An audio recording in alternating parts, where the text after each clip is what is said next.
ছদ্মনাম মিনু। সে বলছে তার স্বামী সারাদিন অফিসে থাকে, অফিস থেকে বাসায় আসার পরেও অফিসের কথাবার্তাই চালিয়ে যায় বা অফিস নিয়ে ব্যস্ত থাকে।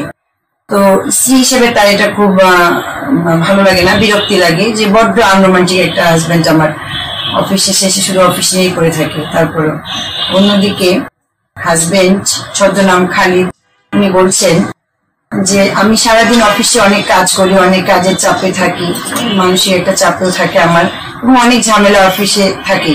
সেগুলো শেষ করে আমি যখন বাসায় আসছি, তো বাসায় আসার পর আমার একটু শান্তি দরকার। তো বাসায় এসে যদি আমি শুনি আমার স্ত্রী চিৎকার চেঁচামেচি করছে বা অন্য কোনো বিষয় নিয়ে ঝামেলা করছে, তখন আমার ভালো লাগে না, বড্ড অশান্তি লাগে।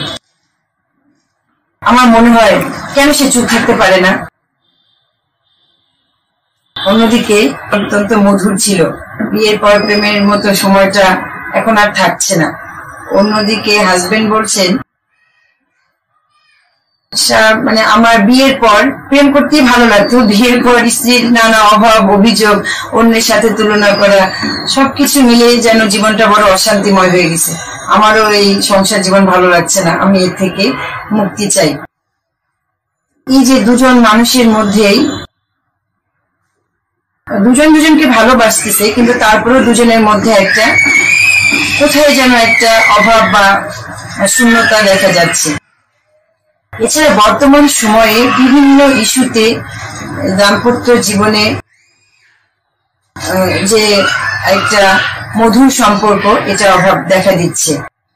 এবং শিক্ষিত স্বাবলম্বী মেয়েদের মধ্যেও, শহরে মেয়েদের মধ্যেও সংসারে কোন প্রকার ঝামেলা সহ্য করে থাকতে চাচ্ছে না, বা তাদের মধ্যে ডিভোর্সের হার পূর্বের তুলনায় বর্তমানে প্রায় 40% মতো বেড়ে গেছে। তো সংসার জীবনে বিভিন্ন ইস্যুতে ঝামেলা হতেই পারে, সম্পর্কের টানাপোড়েন চলতেই পারে।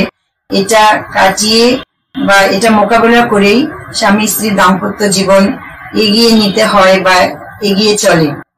তো আজকে আমি এই যে সম্পর্কের টানাপোড়েনের মধ্যে যে কিভাবে সুখী সুন্দর দাম্পত্য জীবন গড়ে তোলা যায়, এ ব্যাপারে 10টি টিপস শেয়ার করব। একজন ব্যক্তিত্ব জন্মের পর প্রথম 5 বছর বয়সেই গড়ে ওঠে। এই একজন শিশু যেভাবে তার বাবা মা এবং পরিবারের অন্যান্য গুরুত্বপূর্ণ সদস্যদের করতে দেখে, যেভাবে একজন আরেকজনের প্রতি দায়িত্ব পালন করে বা কেয়ার করে, সেটাই বড় হলে, সেই শিশুটি যখন বড় হয়ে যায়, বড় হলে সে সেভাবেই তার আচরণটি করার চেষ্টা করে। যদিও পরবর্তীতে বিভিন্ন পরিবেশ ও পরিস্থিতির কারণে বা অন্যান্য ব্যক্তিদের সংস্পর্শে এসে ব্যক্তিটির আচরণ পরিবর্তন হতে পারে, কিছুটা পরিবর্তন হতে পারে, তাই আমরা প্রতিটা মানুষ আলাদা, কেউ কারো মতো নই। এই বিষয়টি মাথায় রেখে কোনো একজন ব্যক্তির মধ্যে নেতিবাচক বা কোনো খারাপ আচরণ যদি আমরা দেখতে পাই, তাহলে ব্যক্তিটিকে নিজের মতো করে বিচার না করে ব্যক্তিটির প্রেক্ষাপট থেকে বিচার বিবেচনা করে সেভাবেই আমাদের তাকে গ্রহণ করা উচিত। এরপর দ্বিতীয় যে পয়েন্টটির কথা আমি বলবো সেটা হচ্ছে প্রত্যাশা। একজন হাজবেন্ড তার মাকে ছোটবেলা থেকে বাসার অনেক কাজ করতে দেখে বড় হয়। তো যখন তার বিবাহিত জীবনে তার স্ত্রীর কাজকর্ম দেখছে, তখন অবচেতন মনেই এই ছেলেটি বা হাজবেন্ড তার স্ত্রীর কাজকর্মের মধ্যে যদি কোনো ঘাটতি দেখে বা কোনো ভুল ত্রুটি হয়, তাহলে সে ধরেই নেয় যে আমার মা তো অনেক কাজ করতো, আর তুমি এতটুকু কাজ করে হাঁপিয়ে উঠছো, বা আমার মায়ের মতো অনেক কাজ অনেক সুন্দর করে সব সামলাইতো, সেটা আমার স্ত্রী পাচ্ছে না। এই যে স্ত্রীর প্রতি অবচেতন মনে মাকে রোল মডেল ভেবে যে একটা প্রত্যাশা তৈরি হচ্ছে, যখন এই প্রত্যাশাটা পূরণ হচ্ছে না, তখন স্বাভাবিকভাবেই ছেলেটির মেজাজ অনেক খারাপ হয়ে যায়। অন্যদিকে একজন স্ত্রীরও ছোটবেলা থেকেই সে তার বাবাকে যেভাবে দেখেছে, বাবাকেই রোল মডেল ভেবে হাজবেন্ডের কাজকর্মের মধ্যেও বা সাংসারিক কাজে বাবার মতো আচরণটা কিছুটা প্রত্যাশা করে ফেলে। যখন এই প্রত্যাশা অনুযায়ী আচরণটা ফিডব্যাক পাচ্ছে না, তখন স্বাভাবিকভাবেই খারাপ আচরণ করে ফেলছে, মেজাজ ঠিক থাকছে না। এছাড়াও আমরা যারা অফিসে যাচ্ছি বা বাইরে যাচ্ছে, হাজবেন্ড বা স্ত্রীরা যারাই যাচ্ছে, তো অফিসে অনেক ঝামেলা থাকে বা কাজের লোড থাকে, তো ফিরে এসে আবার হচ্ছে প্রত্যেকেরই বাবা মা ভাই বোন আছে, বিভিন্ন ফ্যামিলি ইস্যু থাকতে পারে, ভাই বোনদের নিয়েও থাকতে পারে কোনো সমস্যা, বা তাদের কোনো সমস্যা থাকতে পারে, বাবা মার শরীরে অসুখ থাকতে পারে। শুধু হাজবেন্ড ওয়াইফ ছাড়া বাড়তি যে আমাদের বাবা মা ভাই বোনদের নিয়ে যে একটা পরিবার, সেই পরিবারের বিভিন্ন ইস্যুতেও একজন মানুষের মন মেজাজ খারাপ থাকতে পারে।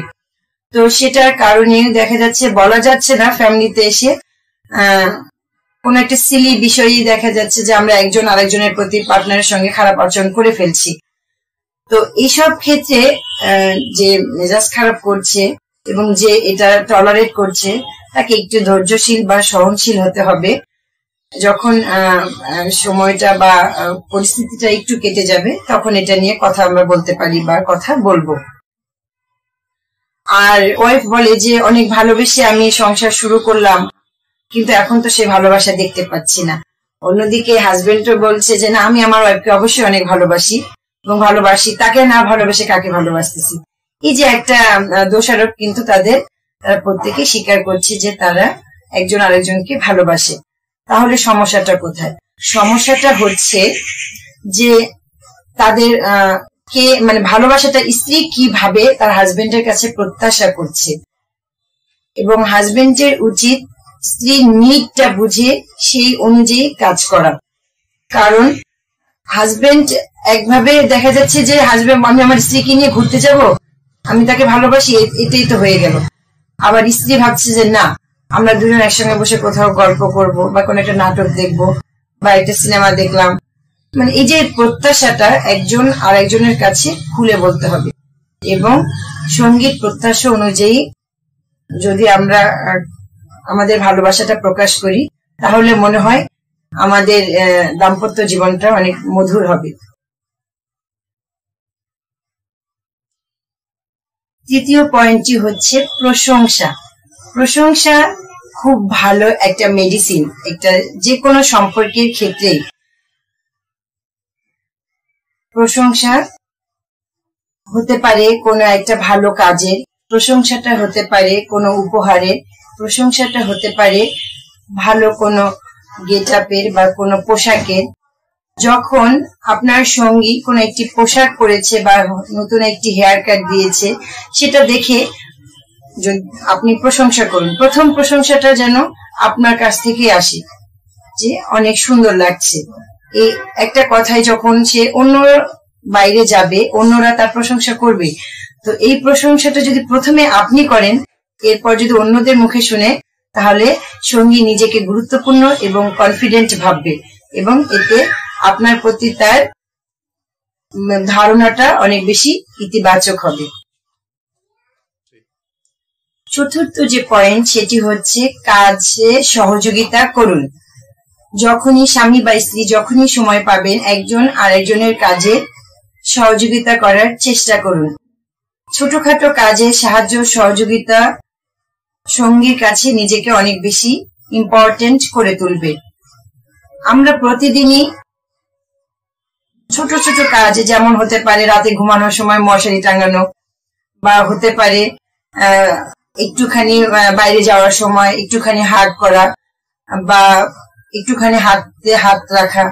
এই যে স্পর্শগুলো, এই টাচগুলো ছোটখাটো, বা স্ত্রী রান্না করছে, রান্নার সময় তার কাজে একটু সাহায্য করা, বা একসঙ্গে টেবিলে খাবার পরিবেশন করা। এই যে ছোটখাটো কাজগুলো নিয়ে স্বামী স্ত্রী যদি একজন আরেকজনকে সাহায্য সহযোগিতা করে, তাহলে দেখা যাচ্ছে একজনের অবর্তমানে আরেকজন তাকে খুব বেশি ফিল করবে বা মিস করবে। আর আরেকটা যে বিষয়, সেটা হচ্ছে যে এইসব কাজের মাধ্যমে, বা এই যেমন একটু জড়িয়ে ধরা বা হাতে হাত রেখে স্পর্শ করার মধ্যেও আমাদের ব্রেন থেকে এক ধরনের হ্যাপি হরমোন নিঃসরণ হয়, যেটা পরোক্ষভাবে আমাদেরকে শারীরিকভাবে বা শারীরিক এবং মানসিকভাবে অনেক বেশি সুস্থ রাখবে এবং সম্পর্কটাকেও মজবুত করবে।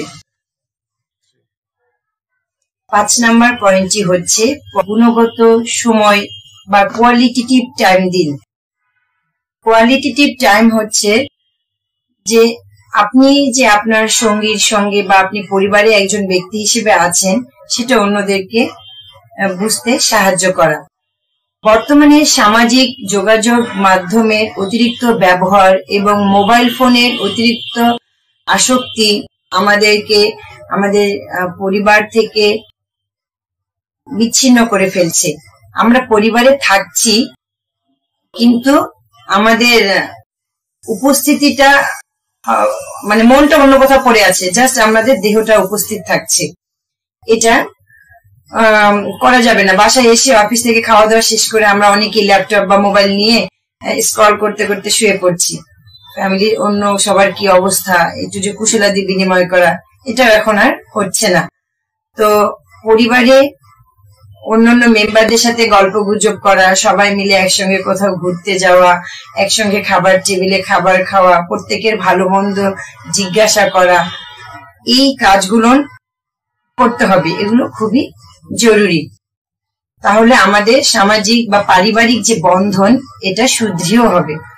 টাইম দেবার মাধ্যমে একঘেয়েমিতা কেটে যাবে, সংসার জীবন আর একঘেয়েমি লাগবে না। 6 নম্বর যে পয়েন্ট সেটা হচ্ছে তুলনা করব না। আপনার সঙ্গী আপনার জন্য বেস্ট, এই ধরনের একটা বিশ্বাস নিজের মধ্যে রাখতে হবে। সংসার জীবনে দ্বন্দ্ব মতনৈক্য থাকতেই পারে, সেগুলো বিভিন্ন সমস্যা থাকতেই পারে, সেগুলো আলাপ আলোচনার মাধ্যমে দুজনই স্টেপ বাই স্টেপ সমস্যাগুলোর সমাধান করতে উদ্যোগী হতে হবে। অন্যের জীবনের সাথে নিজেদের সংসার জীবনকে তুলনা করা যাবে না। আপনাদের জীবন শুধু আপনাদেরই, প্রত্যেকেই জীবনটা আলাদা, প্রত্যেকের চাওয়া আলাদা, এই বিষয়টুকু মাথায় রাখতে হবে। নিজের যা আছে তাই নিয়ে সুখী সুন্দর দাম্পত্য জীবন গড়ে তোলার জন্য সচেষ্ট হতে হবে। দাম্পত্য জীবন সুন্দর রাখার 7 নম্বর উপায়টি হচ্ছে সঙ্গীকে নিয়ন্ত্রণ করব না, বাট প্রভাবিত করব। আপনার সঙ্গী যেমন সেভাবেই তাকে গ্রহণ করুন। সঙ্গীকে পরিবর্তন করতে যাবেন না নিজের মতো করে, কারণ আপনার সঙ্গে দাম্পত্য জীবন শুরু করার পূর্বে তার একটা জীবন ছিল, তার বাবা মা ভাই বোনের সঙ্গে সে দীর্ঘদিন একটা পরিবেশে লালিত পালিত হয়ে আসছে। হঠাৎ করে বিবাহিত হয়ে আপনি সেই ব্যক্তিটাকে নিজের মতো করে গড়ার জন্য পরিবর্তন করতে যাবেন না, এতে হিতে বিপরীত হতে পারে। সঙ্গীকে তার কাজে সাহায্য সহযোগিতা করে আস্তে আস্তে তাকে বুঝে প্রভাবিত করার চেষ্টা করুন। এবং 7ম যে পয়েন্ট সেটি হচ্ছে সঙ্গীকে বিশ্বাস করুন। ভালোবাসা, শ্রদ্ধা, যত্ন এবং সম্মান একটি সম্পর্কের ক্ষেত্রে খুবই গুরুত্বপূর্ণ 4টি উপাদান। এই 4টি উপাদান ছাড়া কোনো সম্পর্কই টিকে থাকতে পারে না। এগুলো আপনাদের দাম্পত্য জীবনে বজায় রাখুন। সন্তানের সামনে তার বাবাকে ছোট করে কোনো কথা বলবেন না বা বাবার সমালোচনা করবেন না। একইভাবে বাবাও আপনার স্ত্রী বা সঙ্গে ছোট করে সন্তানদের সামনে কোনো অপমানজনক কথা বলবেন না। সন্তানরা বাবা মাকে রোল মডেল হিসেবে ভাবে, তাই সন্তানদের সামনে সবসময় আপনার সঙ্গীর প্রতি পজিটিভ থাকুন। এর পরের উপায়টি হচ্ছে ইগো ধরে না রাখা। সম্পর্কে ভুল বোঝাবুঝি সৃষ্টি হলে, কোনো বিষয়ে মান অভিমান হলে সে বা কোনো ভুল ত্রুটি হলে সেটা মন থেকে সরি ফিল করে সঙ্গীর কাছে সেটা প্রকাশ করুন। ইগো ধরে রাখবেন না, ইগো একটা সম্পর্ককে নষ্ট করে দেয়। সেজন্য ইগোকে বাদ দিয়ে আমাদের পারস্পরিক শ্রদ্ধাবোধ বজায় রেখে চলতে হবে। সর্বশেষ এবং 10 নম্বর যে পয়েন্ট, সেটি হচ্ছে ইমোশনাল অ্যাটাচমেন্ট। জীবনে ভাগ্য আমাদের কার কোথায় কি আছে সেটা আমরা বলতে পারি না। জীবনে খারাপ সময় আসতেই পারে, ভালো সময়ও থাকতে পারে। তো ইমোশনাল যে অ্যাটাচমেন্ট, বিভিন্ন খারাপ পরিবেশ বা পরিস্থিতিতে সঙ্গীর পাশে থাকতে হবে। লাইফে উত্থান পতন আছে, সেই সময়টা সঙ্গীকে সাপোর্ট দিতে হবে, তার পাশে বিপদে আপদে সাহায্য সহযোগিতা প্রদান করতে হবে। বিপদের সময় হাত রেখে বলতে হবে আমি তোমার পাশে আছি, এবং সঙ্গীর বিপদটা কাটিয়ে উঠতে সর্বাত্মক সহযোগিতা করতে হবে।